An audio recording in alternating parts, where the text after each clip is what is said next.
Hi everybody, this is... こんにちは。 So there's alternate realities and universe.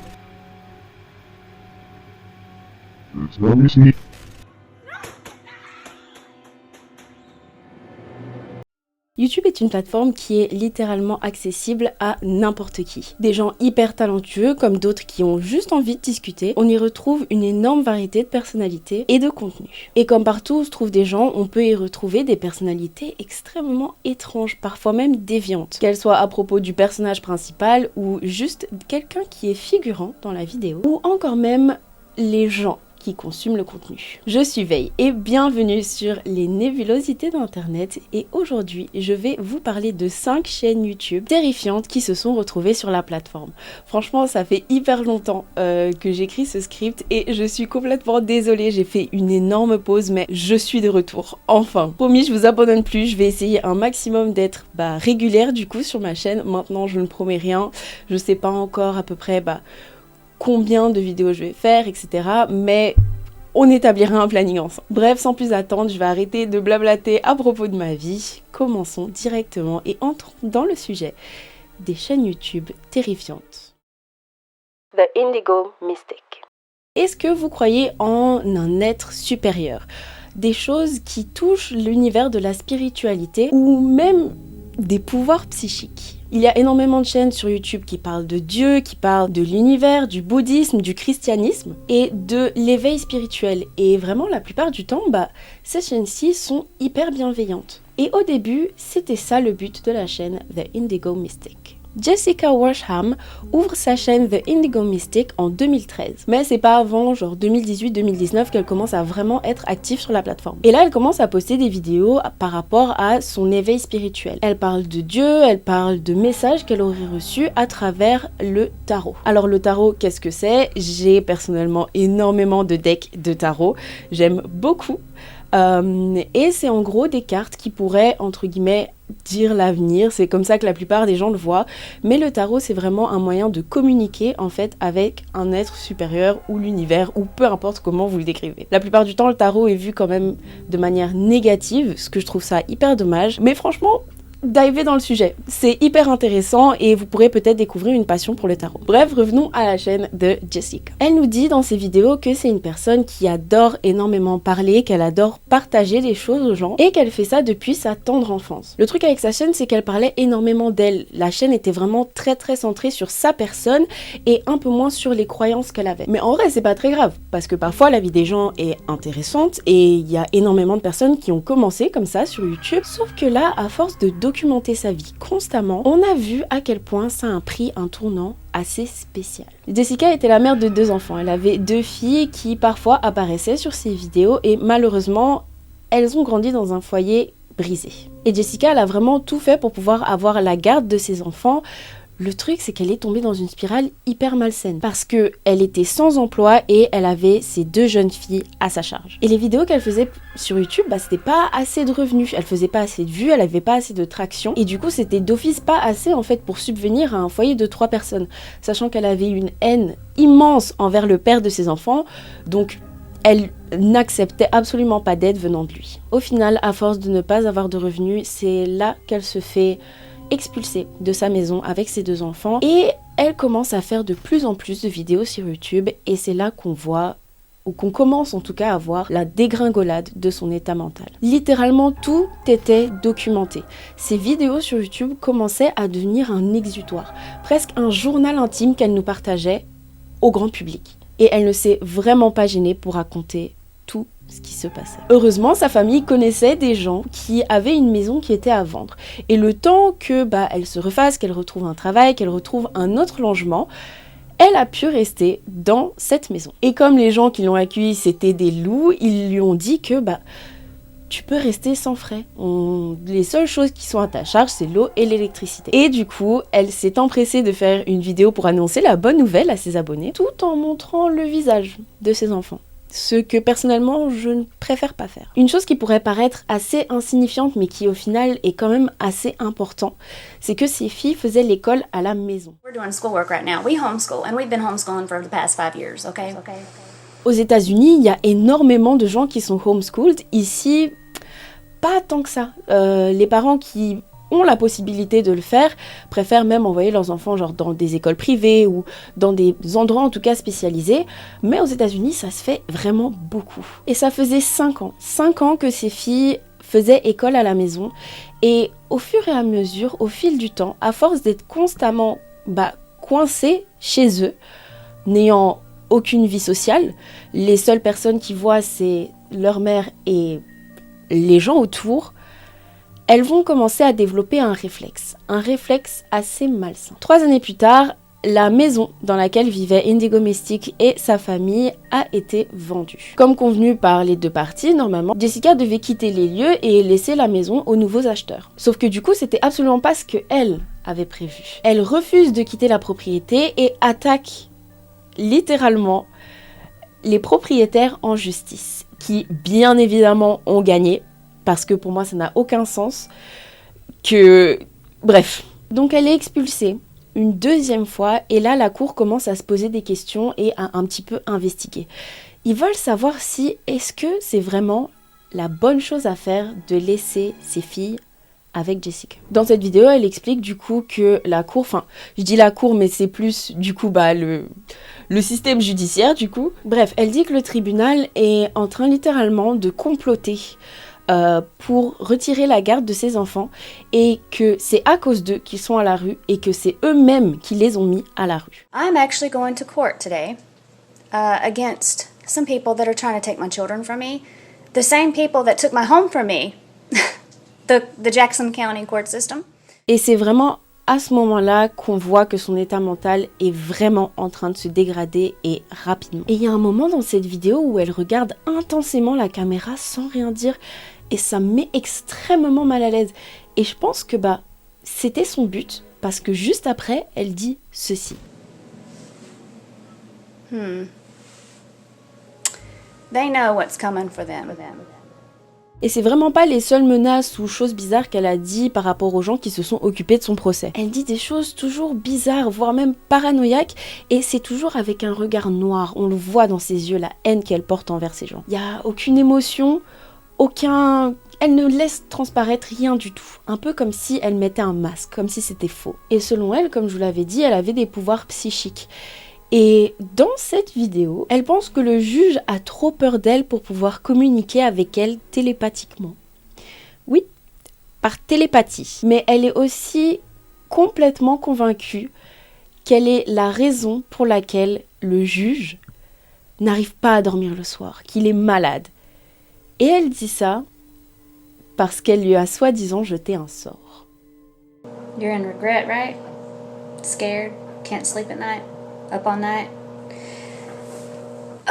Maybe having ulcers.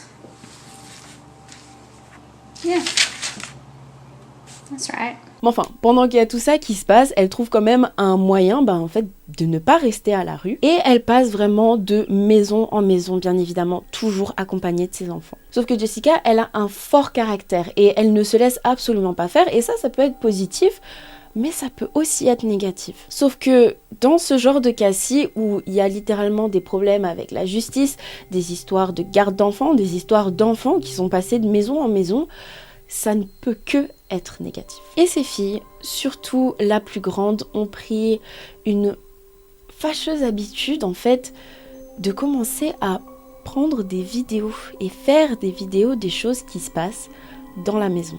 Et la plupart du temps, les vidéos qu'elles prennent sont des altercations entre leur mère et des gens qui habitent avec eux. Dans cette vidéo-ci, par exemple, elles se font une énième fois expulser d'une maison par du coup une famille qui habite là, et ça me brise le cœur parce qu'on peut voir la plus petite pleurer, mais vraiment, elle est anéantie du fait qu'elles doivent encore quitter une autre maison.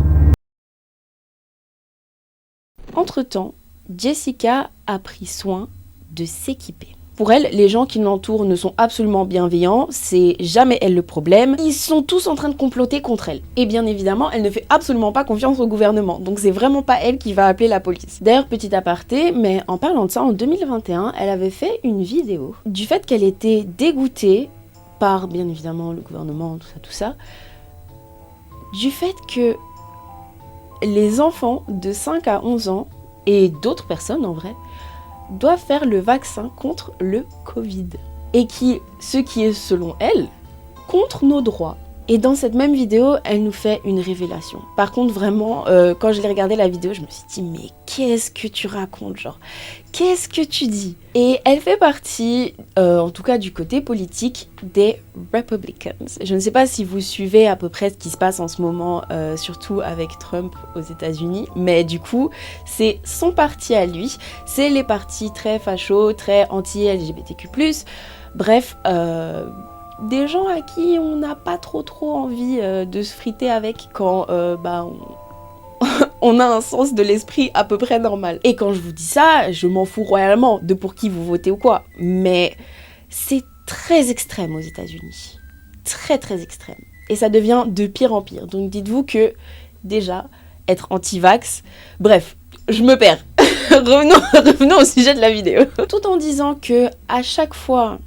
Comme d'habitude, la justice veut lui prendre ses enfants. Elle déclare qu'elle a une arme.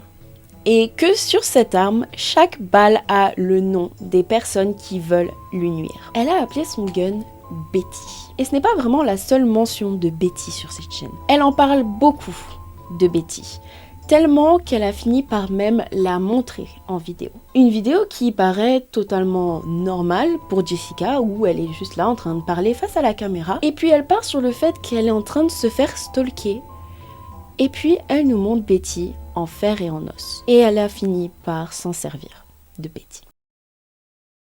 And the only way that will ever happen is by my dead cold body lying on the ground. Les 2 dernières vidéos de sa chaîne sont les raisons pour lesquelles elle se trouve ici. Et pourquoi j'avais aussi énormément envie d'en parler. Le cas de Jessica Warham, je le connais depuis un certain moment.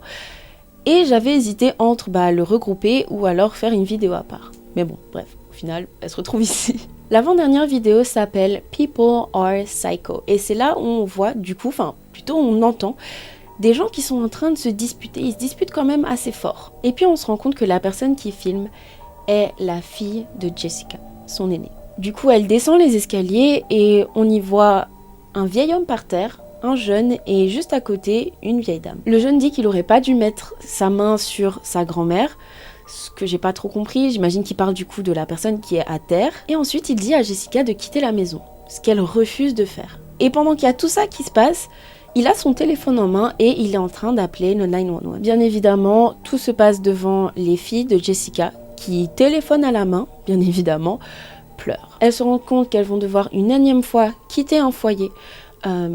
Et la petite, du coup, encore, elle dit qu'elle a peur, elle dit qu'elle veut pas partir parce que, au bout d'un moment, je pense qu'en tant qu'enfant, ça doit être extrêmement traumatisant de tout le temps, devoir bouger et quitter sa maison sans avoir, de vie sociale en dehors de ça. Ce qu'elle dit surtout, c'est qu'elle ne veut pas retourner chez son père. Parce que, ce que je vous ai déjà dit, Jessica le détestait. Et je pense qu'elle n'a pas dû parler en bien de son ex à ses filles. Bref, la vidéo s'arrête là. La vidéo qui a été postée juste après est un titre 100% en majuscule avec une faute de frappe. My mom is dead, I think. La vidéo dure 17 secondes. 17 secondes qui sont extrêmement insoutenables. C'est la suite directe de la vidéo que je vous ai parlé juste avant. La police est arrivée du coup sur les lieux après que le jeune homme blond les a appelés. Il leur a dit qu'il y avait une personne qui ne résidait pas sur les lieux et qu'il voulait qu'elle s'en aille. Et c'était Jessica, du coup accompagnée de ses enfants. Jessica a décidé d'accueillir la police avec Betty à la main. Et comme elle a déjà dit dans des vidéos précédentes, comme elle a déjà dit qu'elle n'avait pas peur que ce soit des autorités, que ce soit de se servir de Betty, elle n'a pas hésité à tirer après que les autorités lui ont demandé de baisser son arme. En tirant, elle blesse Lena Marshall qui, en retournant son coup de feu, tue Jessica sur le coup. L'échange entier a été capturé par la jeune fille. Les 17 secondes sont les dernières 17 secondes de Jessica Warsham, aka The Indigo Mystic.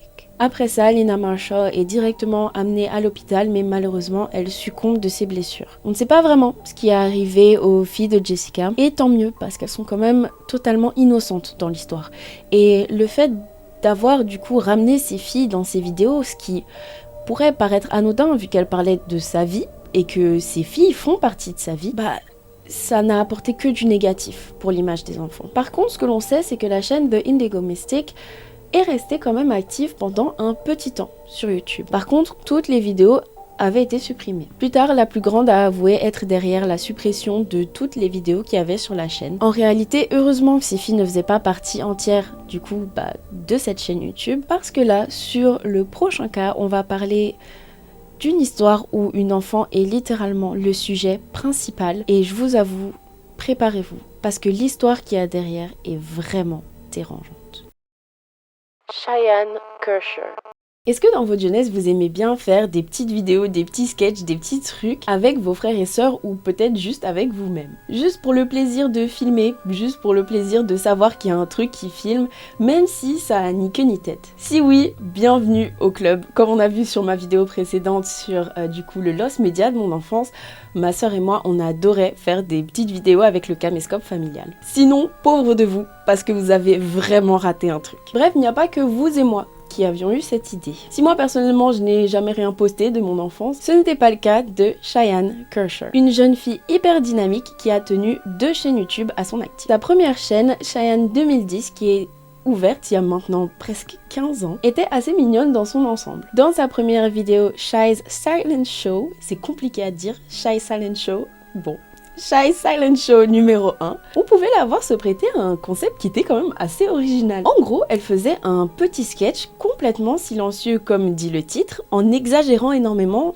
ses expressions faciales. Cette chaîne n'a pas vraiment duré et c'est après sa dernière vidéo qui s'appelle That's So Funny Show, un sorte de petit sketch encore où elle rigole pendant presque tout le long de sa vidéo, eh bien elle n'est plus du tout active sur cette chaîne. En réalité, elle dit qu'elle s'est fait pirater. Du coup, elle s'est recréé un nouveau compte sur YouTube en 2011. Cette chaîne s'appelait Shy Shy Love 2011 et elle y était extrêmement active et a posté beaucoup plus de vidéos. Bien sûr, il y avait toujours ces petits shows qu'elle décide cette fois-ci de ne plus faire en silence et il y avait des sketchs où parfois on y voyait sa famille. Elle y incluait aussi ses 2 frères. Il y avait aussi de l'acting et elle faisait quelques covers de chansons. Dans sa vidéo du 1er mars 2011 où il y a pas vraiment de titre, en fait c'est juste un titre générique genre vidéo du 1er mars 2011 nanani nanana. Le plus grand de ses frères est derrière la caméra, on y voit Cheyenne jouer à chien avec son petit frère. Et quand je vous dis jouer à chien, c'est pas... son frère est en laisse, elle promène comme un chien. Et il y a leur beau-père dans le coin de la vidéo qui doit être genre sur un ordinateur ou quelque chose comme ça. Et la personne qui tient la caméra dit ceci en le décrivant, sûrement pour rigoler. That's that creepy guy that lives downstairs. Oh, my stepdad, Terry. Toutes les vidéos qui sont postées sur cette chaîne YouTube, en réalité, c'est vraiment assez wholesome parce que c'est vraiment juste une jeune fille qui partage des moments assez mignons, des moments d'enfance avec sa famille sur YouTube. Et en réalité, il y a vraiment rien d'étrange en surface. Pourtant, après sa dernière vidéo qui s'appelle Shy Shy Loves Webcam March 7th 2011, Cheyenne disparaît complètement d'internet. Et on pourrait se dire, ok, ça l'a juste lassée, elle a arrêté de faire des vidéos, elle a plus envie d'être là. Sauf qu'elle n'a pas seulement abandonné sa chaîne. Cheyenne disparaît tout court. Octobre 2011, la maison de Cheyenne s'anime comme d'habitude. Et avant que je vous explique ce qui lui est arrivé, il faut que je vous décrive à peu près l'environnement dans lequel elle a grandi, sa famille et surtout ce qui se passait à la maison. Elle vit avec ses 2 frères. L'aîné qui s'appelle Colorado et un plus petit. Le nom du plus petit, il est vraiment pas important dans l'histoire, mais celui de Colorado, on va y revenir après. Bien évidemment, ce n'étaient pas des enfants livrés à eux-mêmes. Il y avait également des adultes qui vivaient avec eux. D'abord, il y a la mère de Cheyenne qui s'appelle Laura. Et elle est accompagnée de son mari qu'on a vu en vidéo. Et lui, il s'appelle Terry. Par contre, il y avait un adulte en plus dans la maison et c'était le petit copain de Laura. Donc un homme en plus, ce qui n'est pas forcément du coup important pour ce que je vais vous raconter et vraiment on s'en fout complètement de ce que les gens font de leur vie, mais ce qui peut aussi nous donner une petite idée en fait de pourquoi ce qui s'est passé s'est passé. Vous comprendrez plus tard. Bref, maintenant que vous savez tout ça, il faut aussi que vous sachiez que la maison de Cheyenne n'était pas vraiment un endroit, disons, vivable pour des enfants, ou même des gens en général. Il y a clairement un début de ce qu'on appelle du hoarding. J'ai complètement oublié le syndrome en français. Je vous le mettrai quelque part ici, quelque part.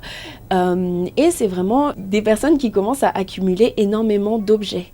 Je dirais pas forcément que c'est de la saleté, mais il y en avait aussi dans la maison de Cheyenne. Et ces gens-là n'ont pas forcément la force de pouvoir ranger ou du moins trier en réalité chez eux, et j'espère en tout cas que vous ne jugez pas les gens comme ça, parce que c'est un vrai trouble et c'est une vraie maladie. Apparemment, l'environnement et l'odeur qui émanait de cette maison n'étaient pas propices pour le bon développement d'enfants. Mais de ce qu'on voyait dans ces vidéos, elle était quand même extrêmement heureuse, très joyeuse, et on n'avait pas l'impression qu'elle le ressente mal. Du moins, ça ne se voyait pas. Donc revenons un petit peu en arrière.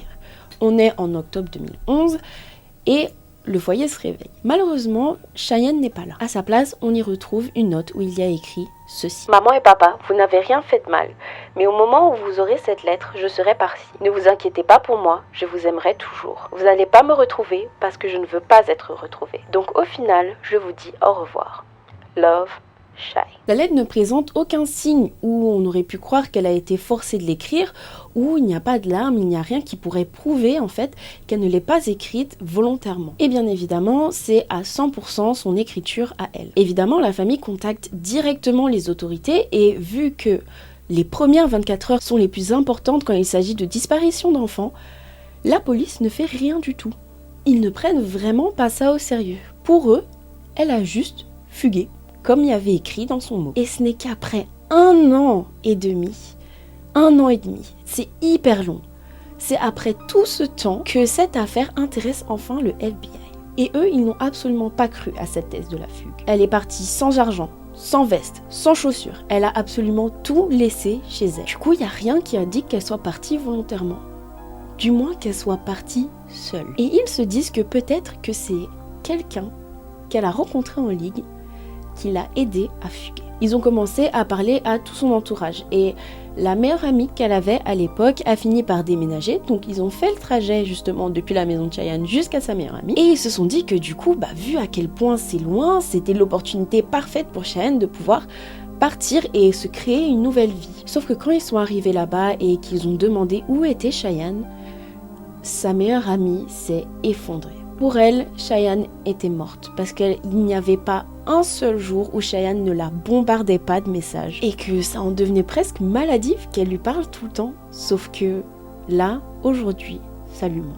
Le FBI se tourne du coup sur sa présence sur internet. Cheyenne, qui avait du coup 14 ans, parlait parfois à des hommes sur un sorte de compte de chat en ligne. Je ne sais pas vraiment si c'est dans le genre Coco ou quoi, mais il n'y a pas vraiment de détails sur ça, mais elle parlait souvent avec des hommes majeurs. Et franchement, heureusement, ils ont tous été écartés parce que soit ils vivaient trop loin, soit ils ne se rappelaient même pas d'avoir parlé avec Cheyenne. Bref, même si tout ce qu'ils ont fait est assez dégueulasse du fait de parler avec une jeune fille en sachant qu'elle était jeune, je suppose, ils ne se sont jamais vus en vrai, bref. Du coup, ils ont mis cette piste de côté. Ils n'ont pas abandonné cependant. Et c'est là qu'ils ont commencé à se dire, mais attends, si elle avait un compte sur ce truc de chat, peut-être qu'elle a une autre présence sur internet. Et c'est là qu'ils ont découvert qu'elle avait une chaîne YouTube et ils ont commencé à analyser ses vidéos. Et au début, ils se sont dit que ok, ils vont regarder les vidéos, ils vont peut-être savoir à peu près plus de choses sur elle, ou peut-être qu'elle disait où elle pourrait être.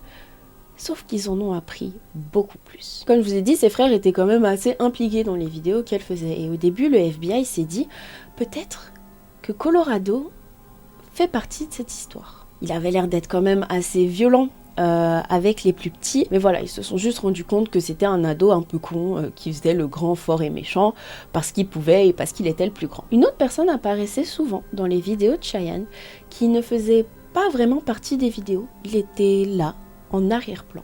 Il était parfois juste de passage, d'autres fois juste derrière un ordi. Et le grand frère de Cheyenne n'avait pas vraiment l'air de l'apprécier, par contre.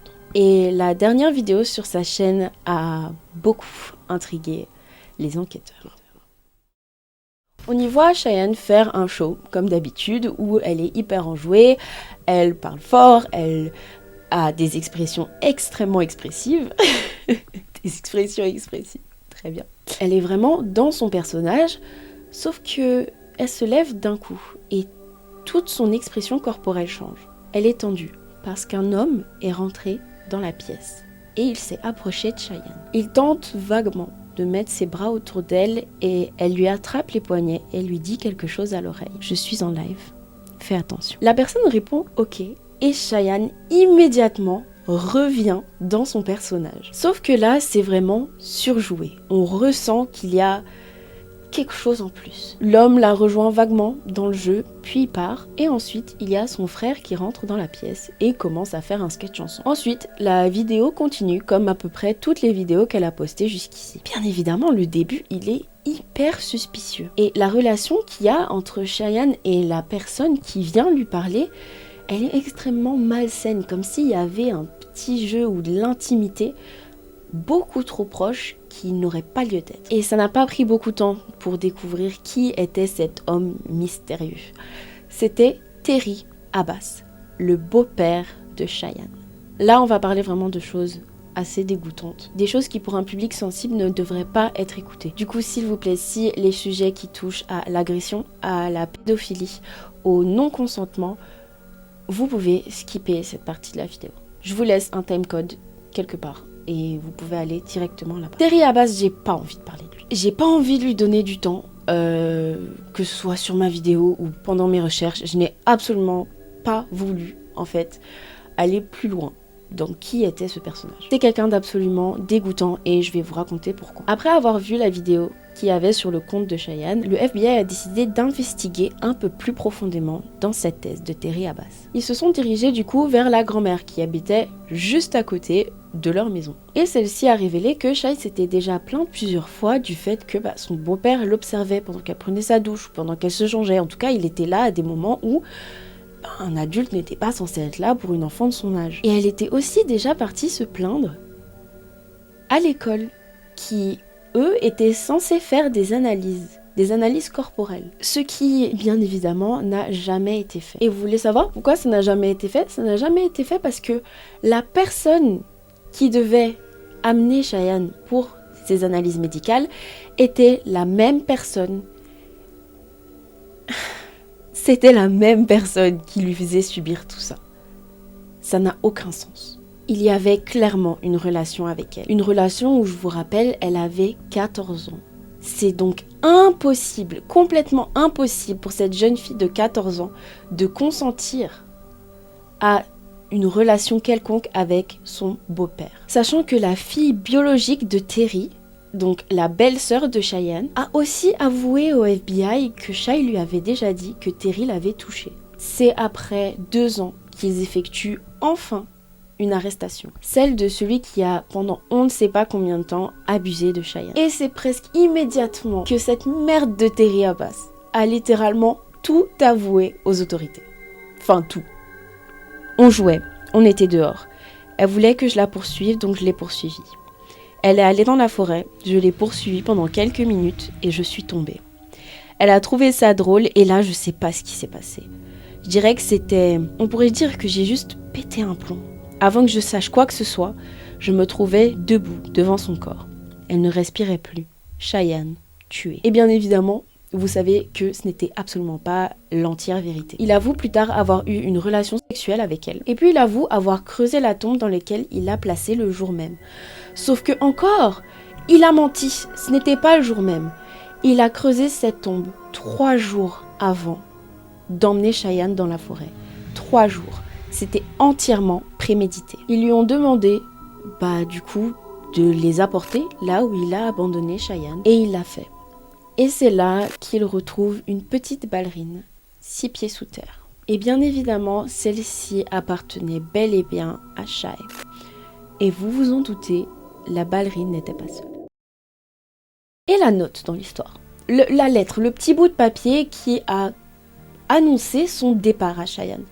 Comment est-ce que Terry a réussi à faire quelque chose d'aussi convaincant, du coup ? Eh bien, dites-vous que 1 mois avant le meurtre, Terry a dit à Cheyenne, viens, on va aller faire un petit prank à ta mère, écris-moi une lettre comme si tu avais fugué. Il lui a donc dit d'écrire cette note et elle l'a fait tout en rigolant, en pensant que c'était une blague et que c'était hyper drôle. Sauf que Terry, lui, il a gardé cette note. Il l'a gardée et c'est seulement après le meurtre qu'il s'est dit putain, ça pourrait faire une bonne excuse, ça. Mais est-ce que vous pensez réellement que c'est après le meurtre qu'il y a pensé. Il s'est dit directement, ça pourrait faire un super alibi.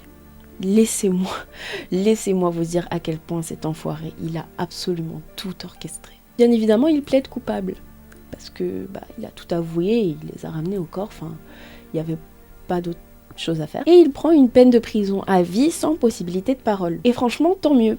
On ne veut pas des gens comme ça en liberté, en fait. Nogomu. Maintenant, on va passer à une chaîne qui est complètement différente des autres. Je pense qu'on va faire une petite pause. Ce serait assez bien. Après l'histoire qu'on vient de voir. Dans la trame des choses bizarres et creepy qu'on retrouve sur YouTube, il y a d'office des classiques du genre Blank Room Soup ou I Am Fantastic, et ce sont des petites vidéos qui ont une atmosphère hyper malaisante et qui ont vraiment fait du coup le tour d'internet. Après, la plupart du temps, c'est une seule vidéo qui tourne, tout le monde est mal à l'aise, tout le monde en parle, et puis après ça disparaît sous le tapis. Et ces vidéos-là, elles existent sans avoir de créateur en particulier. Sauf que cette chaîne-ci appartient à un youtubeur qui est quand même assez spécial. La première vidéo de cette chaîne est postée il y a 7 ans, en 2018, et dites-vous que ça fait extrêmement bizarre pour moi de dire que 2018 c'était il y a autant de temps, quand même 7 ans. Et bon, la vidéo est quand même très étrange avec le titre #00. Et quand je vous dis qu'elle est bizarre, elle est vraiment bizarre. C'est une sorte de tête de bébé en plastique ou en mousse, je sais pas, qui tourne sur elle-même sur un sorte de mécanisme. Et dans les yeux, il y a 2 câbles qui ressemblaient aux câbles qu'on mettait, vous savez, à l'époque derrière la télé, genre celui où on branche la Wii là. Certains sont aussi dans les oreilles, d'autres sortent de la bouche, bref, c'est hyper malaisant. La musique, elle est complètement dissonante et il y a des pleurs de bébé qui l'accompagnent. Et c'est littéralement ça pendant 1 minute 45. La vidéo entière est juste une tête de bébé en mousse qui tourne avec des bruits chelous. Et il n'y a pas de description. Il n'y a pas de description sur cette chaîne. Et il n'y en a presque jamais. C'est très récurrent. Tous les commentaires sont en japonais. Et c'est normal, c'est parce que la chaîne de Nogomu est japonaise. C'est dès la 2e vidéo qui s'appelle Le calendrier des malheurs, où on y voit la mascotte principale qui a du coup donné le nom à cette chaîne. Elle se présente et puis nous dit qu'elle nous a enfin trouvés, qu'elle est hyper contente et qu'elle a envie de boire notre sang. Rien que ça. La poupée en elle-même, elle a rien de spécial, c'est vraiment juste Ken dans Barbie et Ken. Sauf que il est complètement dans le noir complet et la bouche en elle-même, c'est malaisant parce que elle est photoshopée. Genre vraiment, c'est une bouche qui fait comme ça, genre ça me met pas confortable. Et ça fait grave effet. Cette fois-ci, il y a une description et cette description mène vers un compte Twitter. Et celui-ci, il est quand même assez cryptique. Il y a des screenshots, il y a des vidéos bizarres, des photos qui font hyper analogue horreur de ces jours-ci. Mais ce Twitter, il est pas forcément très intéressant. Ce qui est intéressant, c'est qu'il y a des liens YouTube dans cette description. Certaines d'entre elles ne sont plus disponibles malheureusement, mais la plupart des vidéos, et je pense que du coup celle-ci aussi, emmènent vers un subgenre de YouTube qui est très étrange. C'est quelque chose que nous, en Occident, on ne connaît pas vraiment. C'est des youtubeurs virtuels et c'est extrêmement populaire au Japon. Il y a énormément de chaînes qui sont similaires, qui ont ce genre de vibe un peu bizarre avec juste un sorte d'avatar ou de personnage qui parle dans un fond noir, ou du moins un fond complètement uni. Et bien évidemment, ce n'est jamais une voix de personnes lambda comme vous et moi, c'est un Vocaloid. Vocaloid qui sont également très populaires au Japon. Pense bien évidemment à Hatsune Miku. Bref, malgré toutes ces chaînes, la chaîne qui nous intéresse ici et aujourd'hui, c'est Nogomu. Peut-être qu'un jour, je ferai du coup une vidéo un peu plus approfondie sur du coup les youtubeurs virtuels du Japon, mais pour l'instant, restons sur le sujet. Et j'ai envie de parler de cette chaîne en particulier parce qu'elle poste des trucs vraiment étranges. C'est constamment des poupées et de l'imagerie un peu bizarre en rapport avec l'enfance. Sauf que les vidéos sont quand même assez similaires les unes les autres. Et le thème ne change pas énormément. Sauf le 2 mai 2018. C'est là qu'il poste une vidéo qui est à peu près différente de ce qu'il poste d'habitude sur cette chaîne. C'est juste une vidéo qui dure 12 secondes, où on y voit un plafond avec un filtre VHS, et c'est tout. Il n'y a pas de description comme d'habitude. Et c'est vraiment à partir de cette vidéo-là que la chaîne elle part un peu en couille, genre les vidéos elles sont presque aléatoires. Et ça devient hyper étrange, parce que du coup, si avant on avait juste une poupée qui parlait devant la caméra en japonais, là on commence à avoir des vidéos qui sont de plus en plus tordues. D'abord il y en a une où elle tient sa tête dans les airs. Ensuite on en a une autre où elle est littéralement couchée nue, enfin c'est une poupée mais elle est couchée nue sur un lit dans le fond. Et puis quelques vidéos plus tard on tombe sur une poupée qui est extrêmement malsaine. Enfin, je sais pas, elle me met hyper mal à l'aise cette poupée, elle est grave moche. Elle est vraiment extrêmement creepy et on la voit en miniature et ça donne tellement envie de cliquer. La vidéo elle-même contient au début le même genre de vidéo qui durait 12 secondes. Vous voyez la vidéo avec le plafond et le filtre VHS. Sauf que cette fois-ci, il y a de l'eau qui coule en fond, comme s'il y avait une douche qui était allumée ou un robinet. Ensuite, fondu en noir, et là arrive la youtubeuse virtuelle. Elle se présente en tant que Nugumu. Donc je pense que peu importe en fait la poupée, peu importe l'image qu'il y a, ils sont tous pareils, ils ne font qu'un. Elle nous remercie car, je cite, « Ils ont pu avoir de la viande prête à être consommée, sauf qu'il en manque quand même, et celle qui manque, c'est la vôtre. » D'ici là, la chaîne, elle devient de plus en plus cryptique avec des distorsions en fait de la poupée de base et l'addition de d'autres poupées qui sont différentes, mais qui ont quand même la même vibe. Et je suppose qu'elles ont toutes des personnalités différentes parce que je ne comprends absolument pas le japonais. Et c'est impossible de traduire s'il n'y a pas les captions de YouTube. Et YouTube ne fait pas vraiment bien son travail, du coup les captions automatiques, bof quoi. Et surtout Safari ne m'aide absolument pas à traduire ce qui se passe ici, que ce soit les commentaires, les titres, bref, voilà. Il y a certaines de ces poupées qui sont extrêmement bizarres, elles sont presque mortes, genre on dirait des cadavres. Et ça fait énormément d'effets. Bref, beaucoup de ces vidéos font aussi écho à de la pop culture d'internet. Je pense à Ao Oni, sur ces deux vidéos-là, Ao Oni qui est un personnage d'un jeu vidéo qui est devenu littéralement un mème, ou encore le hijack de deux chaînes à Chicago avec la grosse tête de Max Headroom, qui est ici juste la tête de Nugumu du coup avec les lunettes noires iconiques et le signal derrière. Mais alors avec tout ça, toutes ces vidéos cryptiques, tous les trucs bizarres qui sont sur cette chaîne, quel est le message que Nugumu essaye de nous faire passer? Est-ce que c'est un ARG? Est-ce que c'est de l'art contemporain un peu bizarre? Est-ce que c'est juste un mystère d'internet? Eh ben on sait pas trop. Sur le site officiel de nugumu.com, qui est littéralement linké sur la chaîne, on y retrouve ceci. Déjà, les couleurs sont extrêmement vives, ça attaque les yeux, qui sont sur un fond noir du coup, et il y a un texte japonais qui veut dire « Yusa, t'es-tu ? Yusa, t'es-tu ? Yusa, t'es-tu ? Yusa, t'es-tu ? Yusa, t'es-tu ?» Est-ce qu'il y a un lien derrière le dos du lien? Têtu disant quelqu'un qui est têtu. Et je vous avoue, c'était assez chiant de le répéter plusieurs fois. Et est-ce que Yusa est du coup le nom d'une personne? Ou vu que je l'ai traduit en anglais d'abord, est-ce que c'est la contraction de you is a, qui veut dire du coup tu es une ou un, du coup ça ferait tu es une, entre parenthèses, personne têtue? Je sais pas. Lien ici est utilisé comme un lien internet, ça dit thread. Donc bon. Et j'ai cliqué ici sur chaque des petites photos en multicouleurs. Et pourtant, il n'y a vraiment rien de spécial. Il y en a une qui redirige vers sa chaîne YouTube, une qui va vers un site de merch, une autre qui va sur un site de t-shirt du coup, encore du merch, et le dernier qui va sur son compte Twitter. Et j'ai dit que c'était le dernier, mais non. Il y en a un dernier, encore, qui redirige vers une vidéo hyper bizarre, mais c'est une vidéo que j'ai déjà vue en fait sur la chaîne YouTube de Nugumu. C'est la vidéo de cette poupée qui ressemble à un cadavre. En réalité, quand on creuse un peu plus profondément, on tombe sur rien. Nugumu n'est rien d'autre qu'une chaîne étrange, une chaîne bizarre, qui est pourtant si banale en fait dans cet univers des chaînes de youtubeurs virtuels au Japon. Et en réalité, cette chaîne-là, elle existe depuis près de 7 ans. Et il n'y a vraiment rien de spécial qui a été trouvé par rapport à ça. Et vous connaissez Internet, si il y avait un mystère, les gens l'auraient creusé, découvert, retourné. Ce serait partout sur les réseaux. Bref, il semble qu'il n'y a rien, à part juste des créations qui sont uniques et dans leur propre ère du temps. Hope Stove. Aujourd'hui, on voit YouTube un peu comme la télé, comme un moyen de divertissement où c'est une plateforme qui propose des gens qui mettent énormément d'argent et de temps dans leur contenu. On y voit moins en moins de personnes qui font des vlogs en fait de leur vie atypique de tous les jours. La plupart des vlogs, ça parle beaucoup d'argent, ça parle beaucoup de choses extravagantes qu'ils possèdent ou des choses extrêmement farfelues qui passent pour justement attirer les vues. C'est plus juste partager juste pour partager.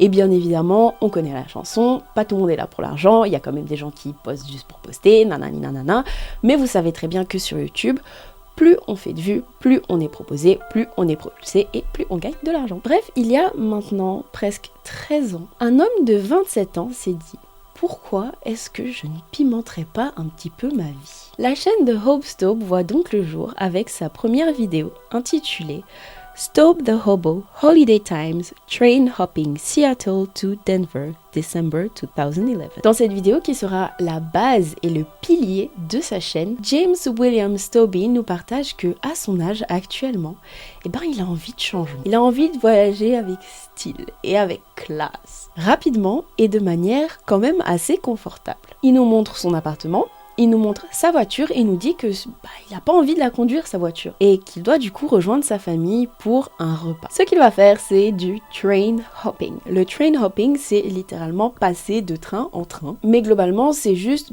voyager clandestinement en fait dans des trains commerciaux, des trains qui ne sont pas destinés à transporter des gens. Et dans cette première vidéo, qui est quand même assez longue, Hope Staub nous partage entièrement son voyage. Il va à la gare ferroviaire de Seattle, s'installe dans un train et attend qu'il démarre. Après un petit moment, il commence à nous dire qu'il commence à cailler dehors et qu'il a trouvé dans une des voitures une petite cabine conducteur et que c'est là qu'il va rester pendant tout son trajet. Et franchement, à ce moment-là, il nous parle un peu de sa vie, il nous raconte des trucs, il dit que son accoutrement est quand même assez confortable, qu'il a plus de vin pour passer la nuit, etc., etc. Bref, il raconte sa vie dans son petit vlog. Je vous passe évidemment les détails, mais le train s'arrête après 30 heures de voyage.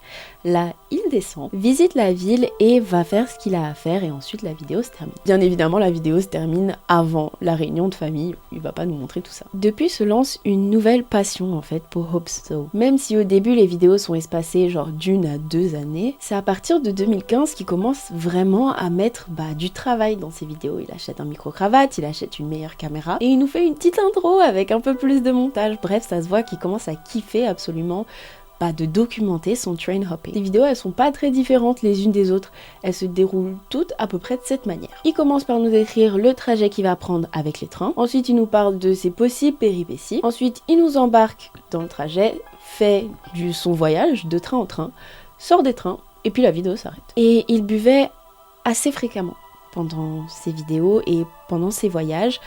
Il passait très souvent du vin à la bière, à des alcools parfois un peu plus forts. Mais jusqu'à là, ça ne lui a pas vraiment porté préjudice. Les vidéos durent quand même de 20 à 25 minutes et elles sont assez molles. Dites-vous que les 20 à 25 minutes, on les ressent énormément. Dites-vous que ce sont des vlogs qui sont quand même hyper intéressants, même si on ressent le temps qu'elles font.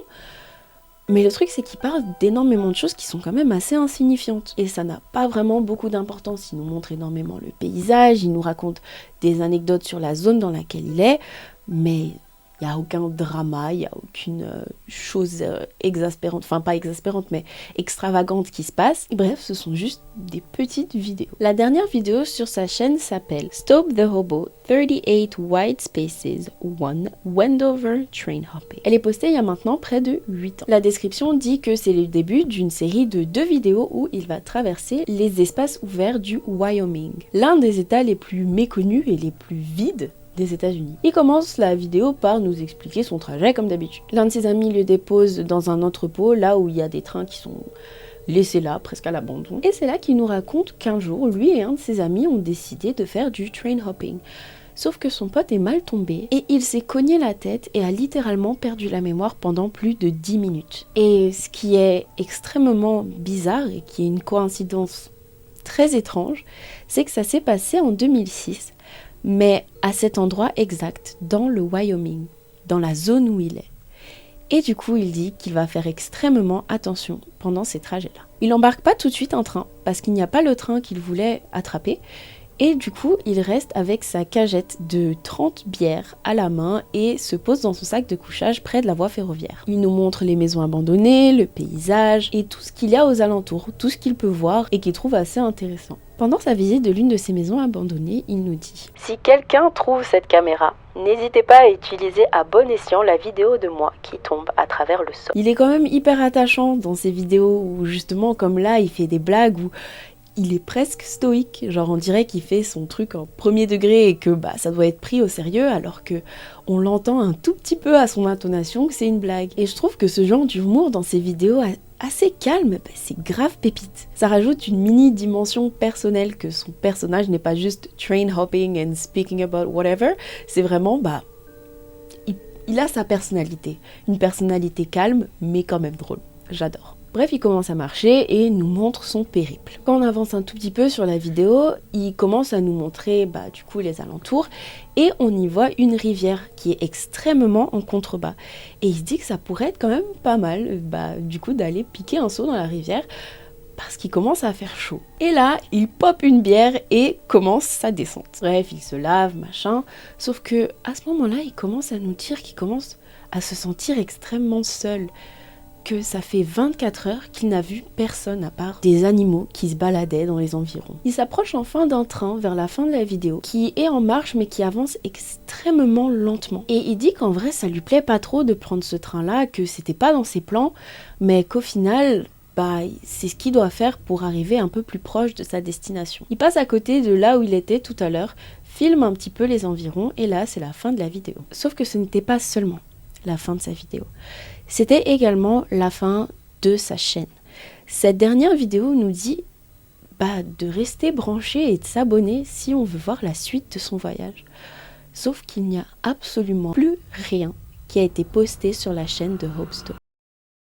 Mais du coup, la personne qui tient la chaîne est hyper bienveillante, il n'y a pas de choses bizarres qui se tramaient dans ses vidéos et lui-même en tant que personne n'avait pas l'air d'avoir des trucs bizarres qui se passaient autour de lui. Alors pourquoi ? Pourquoi est-ce que je vous ai raconté le périple d'un homme qui se balade juste et qui filme des trains? Qu'est-ce que cette vidéo fait dans un épisode de 5 chaînes YouTube terrifiantes? Eh bien, c'est parce que le thème, l'activité principale qui était documentée sur la chaîne de William, est également la raison de la disparition de Hopestop. Un jour après la mise en ligne de sa vidéo, donc le 8 novembre 2017, Staub est en train de filmer la deuxième partie de son voyage. On ne sait pas exactement, mais d'une manière ou d'une autre, William James Stobbe s'est retrouvé coincé sous l'un des trains qu'il a emprunté ce jour-là. Il est décédé après s'être fait entraîner par le train jusqu'à ce qu'on le retrouve. Il est donc mort à 33 ans, n'ayant ni femme ni enfant, mais en laissant quand même un beau patrimoine de sa passion qu'il nous a partagé jusqu'à la fin. Lee Felton. Sur YouTube, c'est pas forcément si rare que ça de retrouver de la nudité. Et vous allez me dire, oui, mais le robot, il le détecte direct et il le supprime ou il se traque la chaîne. Pas forcément. Selon la raison pour laquelle il y a de la nudité, eh bien YouTube tolère sa présence.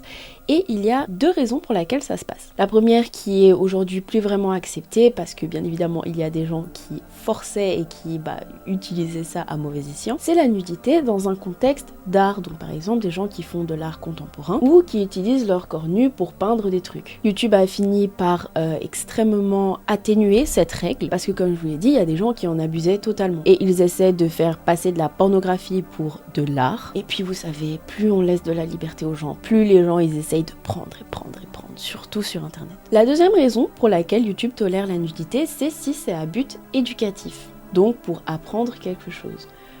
Et c'est de cette manière-là qu'on va parler. Lee Felton était une professeure de piano qui était hyper épanouie dans son travail. Après quelques années à avoir appris à de nombreux enfants, comment jouer du piano, elle tombe enceinte. Et vu qu'aux États-Unis, le système est extrêmement différent d'ici, elle a dû quitter son travail pour pouvoir s'occuper de son bébé. La relation qu'elle entretient avec le père de cet enfant, elle n'est pas très claire et il n'a pas l'air très présent non plus, en tout cas en termes financiers. Et c'est là que ça commence à devenir un petit peu compliqué pour Lee de prendre soin de son enfant et d'elle-même, sachant que elle vient de perdre son travail. Et donc c'est là qu'elle se tourne vers YouTube et qu'elle commence à faire des vidéos par rapport à la maternité. Des vidéos qui sont en rapport avec la vie d'un bébé et des choses qu'elle aurait voulu savoir avant d'avoir un enfant elle-même. Au début, ces vidéos, elles sont très informatives. Elle se dit qu'en tant que jeune maman, en tout cas débutante, elle aurait adoré que quelqu'un lui explique comment, ou en tout cas quelle est la bonne manière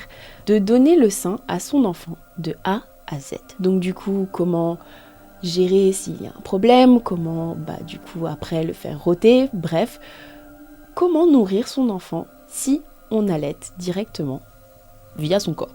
Je sais pas si ça a du sens, mais vous avez compris. Et c'est là du coup qu'elle poste sa première vidéo en rapport avec comment donner le sein à son enfant. Elle se rend compte assez rapidement que certes il y a des mamans qui regardent ces vidéos et qui sont intriguées et que elles aussi du coup auraient voulu savoir comment donner le sein, mais que surtout la communauté principale était bien loin d'avoir des seins. Et surtout, ils n'avaient pas besoin en fait d'apprendre comment le donner à un enfant. Des hommes ont commencé à suivre religieusement son contenu. Ils étaient tout le temps là. À chaque fois qu'elle postait une vidéo, ils étaient là. Et c'était pour une raison particulière. Le fétiche. Si, comme vous et moi, personne normale, donner le sein à son enfant n'est absolument pas un acte sexuel, pour ces hommes-là, c'est une véritable mine d'or. Lee a fini par avoir une vraie communauté malsaine, en fait. Une communauté qui n'était intéressée que par ça.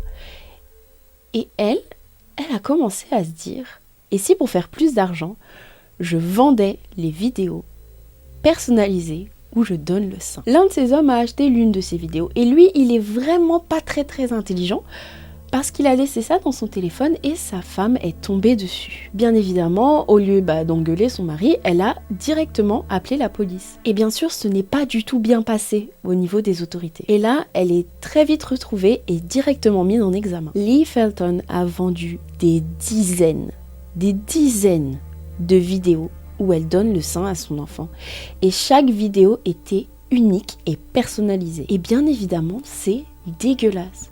Si au début c'était innocent et que malheureusement les circonstances ont fait que des creeps sont tombés sur ces vidéos et que bien évidemment ce ne sont que des personnes dégueulasses et malsaines qui consommaient son contenu et qu'elle ne pouvait rien y faire parce que c'est YouTube et l'algorithme le pousse à qui veut bien le voir. Là, elle créait volontairement de la pédopornographie en donnant le sein à son enfant. Dites-vous que pendant son procès, cette dame, elle était tellement détachée qu'elle a essayé de faire passer ça sous de la liberté d'expression. Sauf que à partir du moment où tu vends ces vidéos, c'est que t'es à 100% consciente que ce que tu fais, c'est purement consommé de manière sexuelle. Bref, de base, elle avait 34 chefs d'accusation en allant de production de pédoporno jusqu'à, vente de vidéos à caractère sexuel incluant un mineur. Sauf que son histoire, là, de liberté d'expression, ça a dû bien passer parce qu'au final, une seule a été retenue. Et celle qui a été retenue, heureusement, c'était un chef d'accusation. Bon, je suis totalement désolée si c'est un petit peu différent parce que ma caméra vient de s'éteindre. Super, elle s'est éteinte, du coup...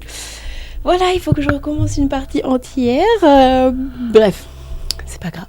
Reprenons là où on était. Donc du coup, comme je disais, son histoire de liberté d'expression, c'est peut-être passé crème parce que, littéralement, de toutes ces 34 chefs d'accusation, il y a seulement un qui a été retenu. Et heureusement, ce chef d'accusation-là, c'était une sentence de 10 ans. Du coup, elle écope 10 ans de prison. Et on ne sait pas vraiment ce qui s'est passé du coup avec son enfant à la suite de son procès et je suppose que le père a eu la garde exclusive et en vrai, tant mieux.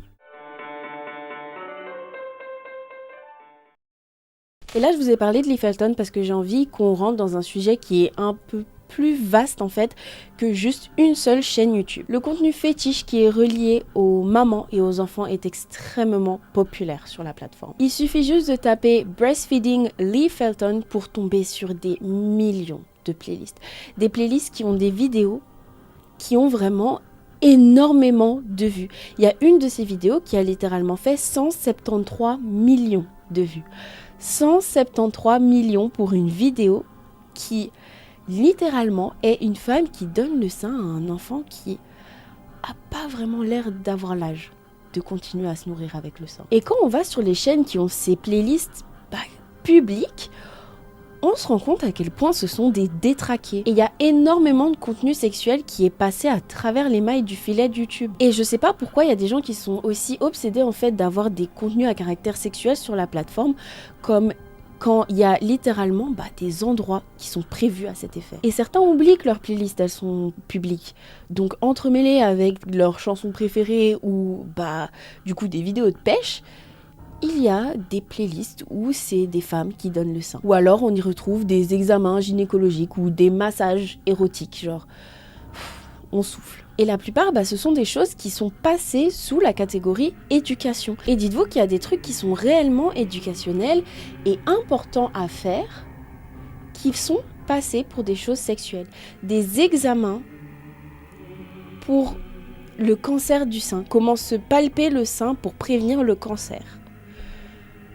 Ces gens-là en font des playlists à caractère sexuel. Et moi, je trouve ça complètement fou. C'est incommensurable en fait, la manière dont ces gens font tout pour retrouver du contenu X sur la plateforme. Il n'y a pas un monde où ce genre de choses devrait être sexualisé. Sauf que les trucs populaires qu'il y a sur YouTube, qui sont dans un caractère sexuel, sont très souvent des choses reliées aux enfants. Et on comprend parce que, heureusement, il n'y a aucune plateforme légale qui partage ce genre de contenu sur Internet.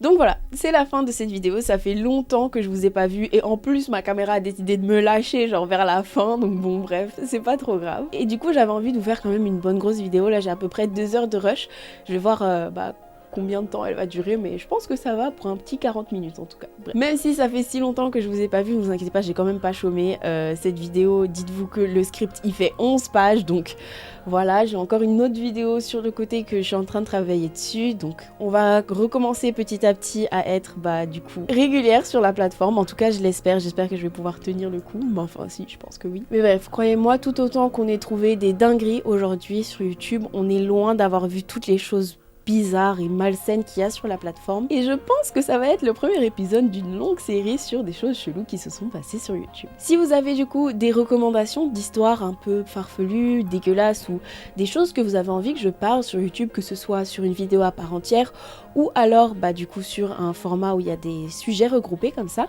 n'hésitez pas à m'en parler dans les commentaires, ça me ferait hyper plaisir et peut-être que du coup ça passera en vidéo. En vrai je sais pas vraiment comment terminer cette vidéo parce que du coup on a parlé de plein de sujets différents avec des chaînes chacune uniques, avec des histoires uniques, mais comme d'habitude, s'il vous plaît, prenez soin de vous, prenez soin de vos proches et surtout sur internet. Faites attention à ce que vous postez, faites attention à ce que vous partagez, faites attention à ce que vous consommez sur les réseaux. Passez une excellente journée ou soirée. La bise!